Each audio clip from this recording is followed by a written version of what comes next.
मैं आपको बता दूं, जिस प्रकार से प्रधानमंत्री जी रोजगार के नाम पे लगातार फेल होते रहे हैं, पकौड़ा तलवा रहे हैं, मेरा ऐसा मानना है कि उन छात्रों के साथ न्याय हो। सरकार बेशर्म हो चुकी है और उनकी बेशर्मी साफ दिखाई दे रही है। छात्र ही इनको गिराएगा। 59 करोड़ युवा ही इनकी सरकार चेंज करेगा, ये आप लिख के रख लीजिए। उनके माँ बाप बड़े सपने होते हैं किसी माँ बाप के, उनके बच्चों के लिए, और उन बच्चों का भी बड़ा सपना है देश की भविष्य के लिए, देश की रक्षा करने का जो सपना है, अगर सरकार उसको पूरा नहीं कर जा रही है तो मेरा ऐसा मानना है कि रक्षा मंत्री को इस्तीफा दे देना चाहिए।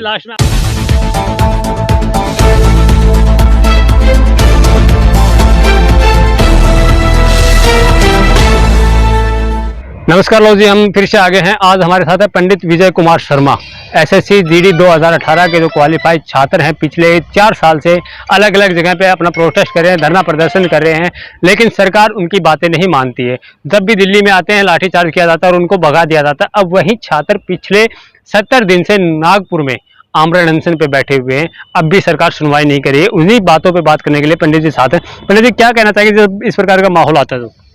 देखिए, इस प्रकार का माहौल हमें कहीं ना कहीं ये दिखाता है कि जितने 2 करोड़ के वादे हुए थे, जितने 2 करोड़ का नुकसान हमारे साथ किया गया कि 2 करोड़ रोजगार दिए जाएंगे, सेना की भर्ती तक रोक दी जाती है। वो भी सेना की ही है, एसएससी वाली। और मैं आपको बता दूं, जिस प्रकार से प्रधानमंत्री जी रोजगार के नाम पे लगातार फेल होते रहे हैं, पकौड़ा तलवा रहे हैं, मेरा ऐसा मानना है कि उन छात्रों के साथ न्याय हो, नहीं तो हम खुद उनके साथ वहां जाकर बैठेंगे अनशन में। अभी बार बार देखने को मिलता है, वो जगह जगह प्रोटेस्ट करे। दिल्ली में भी कई साल आपने देखा होगा, दिल्ली में जंतर मंदिर पे भी लाठीचार्ज भी होता है, लेकिन सरकार मान क्यों नहीं रही? क्या कारण है, क्या मंशा? सरकार बेशर्म हो चुकी है और उनकी बेशर्मी साफ दिखाई दे रही है। छात्र ही इनको गिराएगा।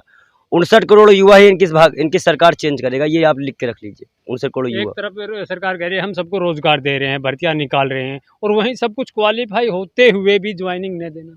देखिए, भर्ती निकल ही कहाँ रही है? पुरानी भर्ती भरेंगे नहीं, अपने चमचों को भरेंगे। अच्छा, ये वहाँ पे बड़ा लंबा गेम चल रहा है, आपको नहीं पता। लंबा गेम के साथ ही देखिए बहुत जयचंद पैदा किए गए थे, तब अंग्रेज राज कर पाए थे हमारे यहाँ पर। बार आश्वासन दे दिए जाते हैं कि आप आंदोलन खत्म कर दो, हम आपको फलाने मंत्री से मीटिंग कर दें। मेरा ऐसा मानना है कि जब तक उनसे कोई मिलने ना आए, आंदोलन ना खत्म किया जाए। अब महाराष्ट्र के एक मंत्री जी हैं, अठावले जी, उन्होंने वीडियो कॉन्फ्रेंस पे कहा है कि आप अठावले जी खुद जाकर गृह मंत्री को वहाँ ले जाकर बात करिए। देश के युवा है वो, तो गृह मंत्री वहाँ जा सकते हैं, बहुत बड़े नेता नहीं है वो।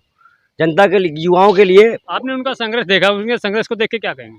उनके संघर्ष को देख के मैं इतना ही कहना चाहूंगा कि उनको इंसाफ मिलना चाहिए, नहीं तो सुप्रीम कोर्ट, हाई कोर्ट पे वो भी उनकी तरफ नजर डाले और जल्दी से जल्दी उनकी भर्ती दे। सपने होते हैं किसी माँ बाप के, उनके बच्चों के लिए, और उन बच्चों का भी बड़ा सपना है देश की भविष्य के लिए, देश की रक्षा करने का जो सपना है, अगर सरकार उसको पूरा नहीं कर जा रही है तो मेरा ऐसा मानना है कि रक्षा मंत्री को इस्तीफा दे देना चाहिए। लास्ट में आपसे यही जानना चाहेंगे, आप जहाँ भी प्रोटेस्ट होता है सरकारों के खिलाफ, आप वहाँ दिखाई देते हैं। अब 70 दिन से चल रहा है, इतने दिन से वहाँ चल रहा है, वहाँ क्यों नहीं दिखाई दे? बेरोजगारी देश में नहीं है? देखिए, मेरा ऐसा मानना है कि मैं दिल्ली हूँ और मैं वहाँ जाने की तैयारी में हूँ।